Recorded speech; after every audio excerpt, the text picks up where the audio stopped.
আসসালামু আলাইকুম ওয়া রাহমাতুল্লাহ। আলহামদুলিল্লাহি ওয়াহদা ওয়াসসালাতু ওয়াসসালামু আলা মান লা নাবিয়্যা বা'দা। আম্মা বা'দ ফাআউযু বিল্লাহি মিনাশ শাইতানির রাজীম। ইয়া আইয়ুহার রাসূল বাল্লিগ মা উনজিলা ইলাইকা মির রাব্বিক। قال رسول الله صلى الله عليه وسلم بلغوا عني ولو آية। যাবতীয় প্রশংসা আল্লাহ সুবহানাহু ওয়া তাআলার জন্য, যে আল্লাহ তাআলা আমাদের চাঁপাইনবাবগঞ্জ সদর ভাইদের দ্বীনি ভ্রাতৃত্ব ও ভ্রাতৃত্বের বন্ধন তৈরির এক শীর্ষক সেমিনারে উপস্থিত হয়ে কিছু কথা বলার এবং শোনার সুযোগ করে দিয়েছেন। এই জন্য শুকরিয়া জ্ঞাপন করি আল্লাহ তাআলার দরবারে। আলহামদুলিল্লাহ। সালাতু সালাম বর্ষিত হোক আমাদের প্রাণ প্রিয় রাসূল নবী মুহাম্মদুর রাসূলুল্লাহ সাল্লাল্লাহু আলাইহি ওয়াসাল্লামের উপর। আল্লাহুম্মা সাল্লি আলাইহি আল্লাহুম্মা বারিক আলাইহি আল্লাহুম্মা আমিন। সম্মানিত ভাতৃমণ্ডলী, দ্বীনের দাওয়াতের আবশ্যকতা শিরোনামে কিছু গুরুত্বপূর্ণ কথা বলার আন্তরিকভাবে চেষ্টা করব ইনশাআল্লাহ। ওয়া মা তাওফীকি ইল্লা বিল্লাহ। দ্বীনের দাওয়াত আল্লাহর পক্ষ থেকে প্রেরিত যে বাণী, এই বাণী অন্যের কাছে পৌঁছে দেওয়ার দায়িত্ব পালন করা, এটা শুধু আমাদের মতো কিছু যুবক ভাই বা এই যুগের কিছু আলেমদের জন্য এটা কাজ নয়। শুধুমাত্র এটা তাদের জন্যই নয়, বরং পৃথিবীর সূচনা লগ্ন থেকে পৃথিবীর প্রথম মানুষ আদম আলাইহিস সালাম থেকে শুরু করে আমাদের শেষ নবী মুহাম্মদ সাল্লাল্লাহু আলাইহি ওয়াসাল্লাম পর্যন্ত যত নবী রাসূলগণ এসেছিলেন, সবাই স্ব জায়গায় এই দ্বীনের দাওয়াতের কাজ করেছেন। অনেক নবী পাবেন যারা শুধুমাত্র এই দ্বীনের দাওয়া কাজ করেই দুনিয়া ছেড়ে চলে গেছেন, আর কিছু করার সুযোগ পান নাই। আর অনেক নবী পাবেন এই দ্বীনের দাওয়াতের সাথে সাথে আল্লাহ তার দাওয়াতের পরিব্যাপ্ত ঘটিয়ে তাকে রাষ্ট্রীয় মর্যাদায় অধিষ্ঠিত করেছেন। এরপরে কুফফার শক্তি সেই রাষ্ট্রীয় ক্ষমতাকে ধূলিসাৎ করার জন্য, ধ্বংস করার জন্য লড়াইয়ে অবতীর্ণ হয়েছে। তখন নবী করিম সাল্লাল্লাহু আলাইহি ওয়াসাল্লামগণ তাদের সাহাবাদেরকে সাথে নিয়ে ওই কাফিরদের মোকাবিলা করে, যুদ্ধ করে ওই রাষ্ট্রের অস্তিত্ব রক্ষা করেছেন। তার মানে অনেক নবী পাবেন যারা দাওয়া কাজের সাথে সাথে আবার জিহাদের মাঠেও তাদেরকে লড়াই করতে হয়েছে। তবে মূল বিষয়টা ছিল দাওয়াত। দাওয়াত এমন একটি বিষয় যে বিষয়ের মাধ্যমে ইসলামের মেন যেটা রূহ, সেটা জীবিত থাকবে।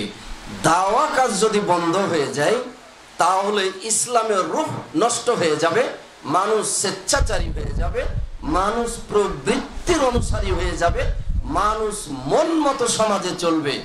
এই মন মতো চলা, প্রবৃত্তির অনুসরণ করা মানুষগুলিকে সুপথে ফিরিয়ে আনতেই সমস্ত নবীগণ দাওয়া কাজ করেছেন। আর এই দাওয়া কাজের সিলসিলা অব্যাহত থাকবে কিয়ামত পর্যন্ত, এতে কোনো সন্দেহ নেই। দাওয়া কাজ এমন একটা কাজ, এই দাওয়া কাজই যেন ইসলাম, ইসলামই যেন দাওয়াত। আল্লাহ সুবহানাহু ওয়া তাআলা সূরা মাইদার ৬৭ নম্বর আয়াতে বলছেন, ইয়া আইয়ুহার রাসূল বাল্লিগ মা উনজিলা ইলাইকা মির রাব্বিক ওয়া ইল্লাম তাফআল ফামা বাল্লাগতা রিসালাতা। হে রাসূল সাল্লাল্লাহু আলাইহি ওয়াসাল্লাম, আপনার রবের পক্ষ থেকে আপনার প্রতি যা অবতীর্ণ করা হয়েছে আপনি সেটা মানুষের কাছে পৌঁছে দিন, তাবলীগ করুন, অন্যের কাছে বার্তা পৌঁছে দিন। শুনুন, সতর্ক বার্তা আপনার জন্য। ওয়া ইল্লাম তাফআল ফামা বাল্লাগতা রিসালাতা। যদি আপনি দাওয়া কাজ না করেন তাহলে আপনার ওপর যে রিসালাতের দায়িত্ব এটা আপনি কিছুই করলেন না। তার মানে রিসালাতের মেন দায়িত্বটাই হলো দাওয়াত, ইসলামের মূল অংশটাই হলো দাওয়াত।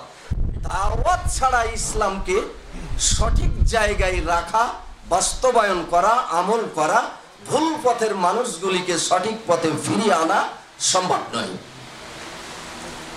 এই জন্য রাসূল আকরাম সাল্লাল্লাহু আলাইহি ওয়াসাল্লাম তার নবুয়াতের 23 বছর পুরো জিন্দেগিটা দাওয়া কাজে খরচ করেছেন।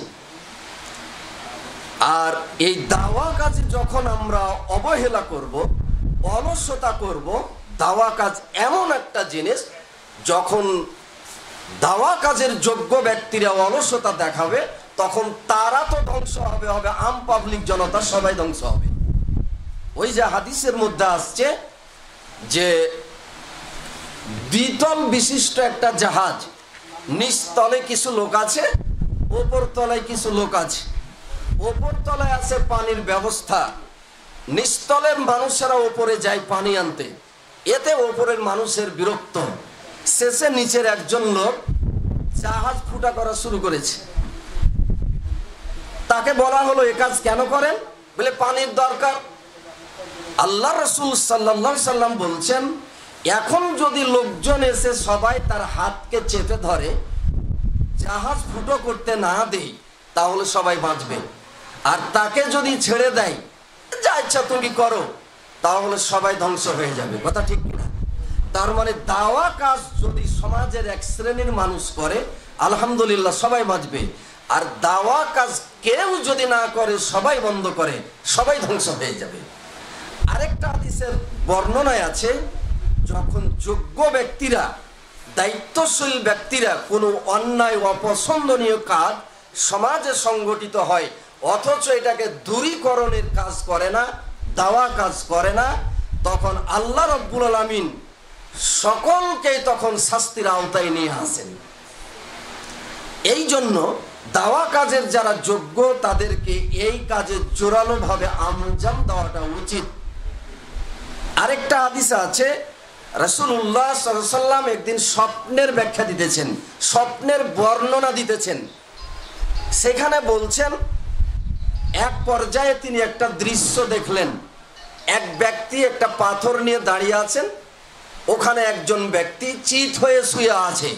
ওই পাথর দিয়ে ব্যক্তির মাথায় আঘাত করা হচ্ছে, পাথরটা অনেক দূরে যাচ্ছে, কুড়াতে গিয়ে নিয়ে আসার আগে মাথা ভালো হয়ে যাচ্ছে, আবার মারা হচ্ছে, আবার পাথর চলে যাচ্ছে, এরকম চলতে আছে। রাসূল আকরাম সাল্লাল্লাহু আলাইহি সাল্লাম জিজ্ঞাসা করলেন, এমনটি কেন হচ্ছে? উত্তরে বলা হলো, ইনি ছিলেন কোরআনের দায়ী, হাদিসের দায়ী, কোরআনের হাফেজ, অথচ সারা রাত্রি শুয়ে শুয়ে কাটাতো, দিনের বেলা তো কোনো দাওয়া কাজ করতো না, এর কোনো আমল ছিল না, অন্যের কাছে পৌঁছানো তো দূরের কথা। যেহেতু সে দিনের বুঝ পাওয়ার পরও দিনকে মূল্যায়ন না করে অবহেলা প্রদর্শন করেছে, তাই তার এ শাস্তি হচ্ছে। তাহলে বুঝতেই পারছি, যারা সমাজে এই কোরআন সুন্নাহর উত্তরসূরি হয়েছে, জ্ঞান পেয়েছে, তারা যদি দাওয়া কাজ বন্ধ করে দেয়, তাহলে তারও যেমন ক্ষতি আছে, আম পাবলিক জনতা সবাইকে আল্লাহ সেদিন ধ্বংস করে দিবেন। সম্মানিত উপস্থিতি, এই দাওয়া কাজ সাধারণ শিক্ষিত ছেলেরাও করবে, আলেম সমাজও করবে। আমি একটু পার্থক্যটা বুঝাচ্ছি। আলেমরা দাওয়া কাজ করবে পুরো দিনের, আলেমরা দাওয়া কাজ করবে পুরো দিনটা।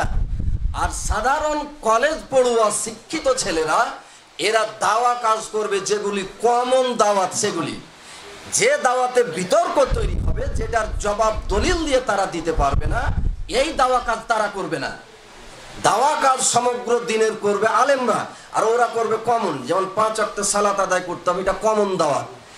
এখন অনেক মানুষ আছে দাঁড়ার সালাত আদায় করে না। আপনি জেনারেল শিক্ষিত মানুষ, তো কি হলো, আপনি নিজে সালাত পড়ছেন, যে পড়ছে না, আপনার পিতা হোক, বন্ধু হোক, মাতা হোক, প্রতিবেশী হোক, তাকে সালাতের দাওয়াত দিবেন। এখানে এত বড় আলেম হওয়া শর্ত নয়। কেন? সবাই জানে যে আমাকে সালাত পড়তে হবে, এটা হলো আম দাওয়াত, এখানে কোনো ভেজাল নেই, বিতর্ক নেই। কিন্তু যে জিনিসে আলেম ছাড়া সমাধান দেওয়া সম্ভব নয়, ওই জিনিসের দাওয়াত সাধারণ কলেজ পড়ুয়া শিক্ষিত ছেলেরা করতে পারবে না। করলে সমাজে আরো ফিতনা হবে, করলে সমাজে আরো বিতর্ক তৈরি হবে। সম্মানিত উপস্থিতি, মনে রাখতে হবে এই দাওয়া কাজ করার আগে আমি যেটুক পৌঁছাবো সেটুক যেন বিশুদ্ধ হয়। আমাকে বিশুদ্ধ দাওয়া কাজ করতে হবে। বিশুদ্ধ দাওয়া কাজের অর্থ কি? আমাদের এখানে সম্মানিত শায়েখগণ আছেন, অনেক উচ্চতর ডিগ্রিধারী আলেমগণ রয়েছেন। আমি ওনাদেরকে উপস্থিত রেখে বিশুদ্ধ দাওয়াতের একটা সংক্ষিপ্ত নমুনা পেশ করি, ভুল হলে ইনশাল্লাহ ওনারা আমাকে ধরিয়ে দিবেন। বিশুদ্ধ দাওয়াত বলতে আমি বুঝি, কোন ব্যক্তি যখন কোরআন দিয়ে দাওয়াত দিবে সে বুঝটা হবে সালাফদের বুঝ অনুযায়ী। ওই কোরআনকে নিজের মতো করে ব্যাখ্যা করে মানুষকে বুঝ দিতে পারবে না। কোন কোরআন দিয়ে মানুষকে নসিহত করতে হলে উনি যেভাবে বুঝাচ্ছেন ওইভাবে সাহাবায়ে কেরাম, তাবেঈনগণ এবং রাসূল আকরাম সাল্লাল্লাহু আলাইহি ওয়াসাল্লাম ব্যাখ্যা করেছেন কিনা, নাকি তার নিজের মতো করে আয়াতটা বুঝছেন। বিশুদ্ধ দাওয়াত বলতে আমি বুঝি হাদিসটা কমপক্ষে হাসান স্তরে উন্নীত হতে হবে। আমি যদি হাদিস দিয়ে দাওয়াত দিই, হাদিসটা সহিহ হতে হবে অথবা হাসান স্তরে উন্নীত হতে হবে। কোন ক্রমে সেটা জয়ীফ হাদিস হবে না, কোন ক্রমে জাল তো হবেই না, এটা তো মানুষের বানোয়াট হাদিস। আর ভিত্তিহীন আলোচনা যেটা জাল হাদিসও নাই, এটা তো দাওয়াত দেওয়াই যাবে না, এটা হারাম, চূড়ান্ত হারাম। জাল হাদিসের দাওয়াত দেওয়া হারাম, ভিত্তিহীন দাওয়াত দেওয়া হারাম। জয়ীফ হাদিসের ব্যাপারে কিছু মতানৈক্য থাকলেও অধিকাংশ সালাফগণ জয়ীফ হাদিসকে সকল ক্ষেত্রে, আহকামের ক্ষেত্রে হোক আর ফজিলতের ক্ষেত্রে হোক, বর্জন করতে বলেছেন। দাওয়াত হবে হাসান হাদিসের, দাওয়াত হবে সহিহ হাদিসের। এই হলো বিশুদ্ধ দাওয়াতের নমুনা। বলবেন যে কোরআনের আয়াতকে মানুষ কিভাবে নিজের মতো বুঝে? কোরআনের আয়াতকে মানুষ নিজের মতো বুঝে কিভাবে দেখবেন? আমাদের সমাজে এক শ্রেণীর মানুষ আছে, পীরেরা আছে, তাদের অনুসারীরা আছে, কোরআন দিয়ে মানুষকে দাওয়াত দিচ্ছে যে নামাজ পড়া লাগবে না। কোরআন দিয়ে দাওয়াত দিচ্ছে, বুঝে নামাজ পড়া লাগবে না কেন? বুঝে কোরআনে লেখা আছে। কোথায় লেখা আছে? আল্লাহ বলেছেন লা তাকরাবুস সালাহ ওয়া আনতুম সুকারা, নেশাগ্রস্ত হয়ে সালাতের নিকটবর্তী হয়ে না। তো বলে নেশাগ্রস্ত হয়ে সালাত পড়ো না, এটার সাথে নামাজ না পড়ার দলিল কি? তো বলে যে নেশাগ্রস্ত হয়ে সালাত পড়তে আল্লাহ নিষেধ করেছেন। আর তোমরা আমাদের যারা মুরিদ অনুসারী, তোমরা তো সবাই আল্লাহর ভালোবাসায় পাগল, সবাই আল্লাহর ভালোবাসায় নেশাগ্রস্ত। অতএব ওটা তো হারাম নেশা, এটা বৈধ নেশা। হারাম নেশাতে যদি সালাত বাতিল হয়ে যায়, আল্লাহর প্রেমে বৈধ নেশাতে সালাত কিভাবে টিকে? অতএব সালাত লাগবে না। আরেকটা দলিল কি? আকিমিস সালাহ লিযিকরি, আমার জিকিরের জন্য সালাত পড়ো। তারা কোরআন দিয়ে বুঝাচ্ছে সালাতের উদ্দেশ্য জিকির, আর তোমরা তো সব সময় আল্লাহর জিকির করছো, তাহলে সালাত আর লাগবে না। তাহলে কোরআন ব্যবহার করে মানুষকে বেনামাজি বানা হলো। তো এই দাওয়াত কি সালাফরা দিয়েছে? এই দাওয়াত কি গ্রহণ করা যাবে? এই দাওয়াত গ্রহণ করা যাবে না। জাল হাদিসের দাওয়াত, জয়ীফ হাদিসের দাওয়াত ভুরি ভুরি আছে, আর ভিত্তিহীন দাওয়াত তো আছেই। আব্দুল কাদের জিলানী মায়ের পেটে 18,000 কোরআনের 18 পারা কোরআনের হাফেজ ছিল। আল্লাহু আকবার। দাওয়াত দেয় কি দেয় না? দাওয়াত দেয়। আমাদের ইমাম আবু হানিফা রাহিমাহুল্লাহ এশারের এক ওযুতে 40 বছর ধরে ফজরের নামাজ পড়েছেন। মানে রাত্রে তার ওযুই ভাঙেনি, স্ত্রীর কাছেও যায়নি, ঘুমও যায়নি। ঘুম গেলে ওযু ভেঙে যাবে না? মানুষজন বলছে সুবহানাল্লাহ। এগুলো জাল হাদিসও নাই, এগুলি ভিত্তিহীন কথা। অতএব আমাদেরকে দাওয়াত দিতে হবে, বিশুদ্ধ দাওয়াত।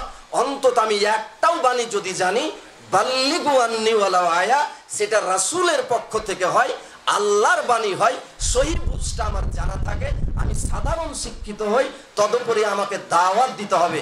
দাওয়াত দেওয়া আমার দায়িত্ব ও কর্তব্য। এখন দাওয়াত বলতে কি শুধু বৎসরে বা মাসে একটা করে সেমিনার করা, এটাই কি দাওয়াত? দাওয়াতের ফাংশন, দাওয়াতের পদ্ধতি, ক্ষেত্র আমাদেরকে বেশি বেশি করতে হবে। এটা যেমন একটা দাওয়াত, দাওয়াত একটা ইলাবোরেট বিষয়। দাওয়াত আমি প্রতিবেশীর সাথে করব, সন্তানের কাছে করব, স্ত্রীর কাছে করব, মায়ের কাছে করব, আমার ভাই বেনামাজি দিন বুঝে না তার কাছে দাওয়াত করব। তার মানে এই দাওয়াত যত্রতত্র যেখানে সেখানে আমি করব। শুধুমাত্র বৎসরে একটা দিন সেমিনার করে দাওয়াত করব, এই জন্য অপেক্ষা করব, এর দাম দাওয়াত নয়। দাওয়াত যেখানে সেখানে করা যায়।